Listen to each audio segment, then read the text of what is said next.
Hello दोस्तों, कैसे आप सभी। आज हम बात करेंगे जगन्नाथपुरी के अनसुलझे रहस्यों के बारे में। जय जगन्नाथ। कहा जाता है हर 12 वर्षों में भगवान जगन्नाथ जी की मूर्ति को बदला जाता है। कहा जाता है उस मूर्ति में भगवान श्री कृष्ण का दिल आज भी जीवित है। उसे आज तक कोई देख नहीं पाया है। हर 12 वर्षों में इस हृदय को एक मूर्ति से निकालकर दूसरी मूर्ति में स्थापित किया जाता है, जिस दौरान पूरे जगन्नाथपुरी की लाइट काट दी जाती है और इसके साथ ही मंदिर परिसर में भी संपूर्ण अंधेरा करके बाहर सीआरपीएफ के जवानों को तैनात किया जाता है।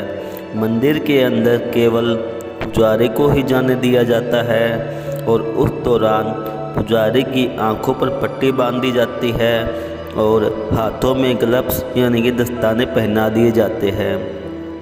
पुजारी का कहना है जब वह मूर्ति बदलते हैं तो उन्हें ऐसा एहसास होता है कि कोई बहुत ही कोमल वस्तु हिल रही हो।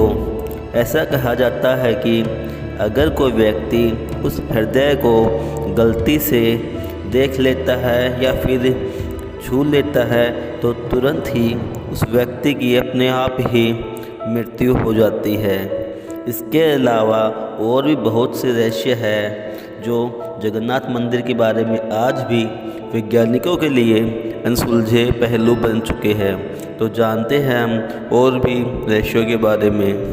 भगवान जगन्नाथ के मंदिर के गुम्बज के ऊपर लगने वाला ध्वज हमेशा हवा के विपरीत दिशा में लहराता है और इस ध्वज को रोज़ बदलना पड़ता है। कहा जाता है कि जिस दिन यह ध्वज नहीं बदला जाएगा तब मंदिर 18 सालों तक बंद हो जाएगा।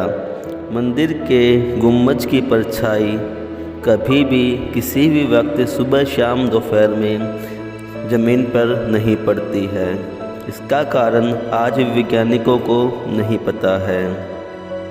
मुख्य मंदिर के शीर्ष के ऊपर भगवान विष्णु का सुदर्शन चक्र है और इस चक्र को आप जगन्नाथपुरी में कहीं भी खड़े होकर देख सकते हो। इस सुदर्शन चक्र की बनावट कुछ ऐसी है कि आप जगन्नाथपुरी की में किसी भी दिशा से इस चक्कर की तरफ देखोगे तो यह चक्कर आपको आपकी ही तरफ लगेगा। यह चक्कर अष्ट धातुओं से निर्मित है। ऐसा कहा जाता है कि कोई भी ऊंची जगह हो, मंदिर हो चाहे मस्जिद हो, उस पे हमेशा पक्षियों का आना जाना रहता है, पक्षी बैठते हैं। लेकिन जगन्नाथ मंदिर के शीर्ष पर कभी कोई पक्षी ना ही बैठता है और ना ही इसके ऊपर से उड़ता है और इसी कारण मंदिर के ऊपर से किसी भी हवाई जहाज़ या हेलीकॉप्टर का जाना मना है। ऐसा माना जाता है कि इस मंदिर की रसोई दुनिया की सबसे बड़ी रसोई है। हजारों लोग काम करते हैं और मंदिर का प्रसाद ना तो कभी कम पड़ता है ना ही कभी ज़्यादा बचता है।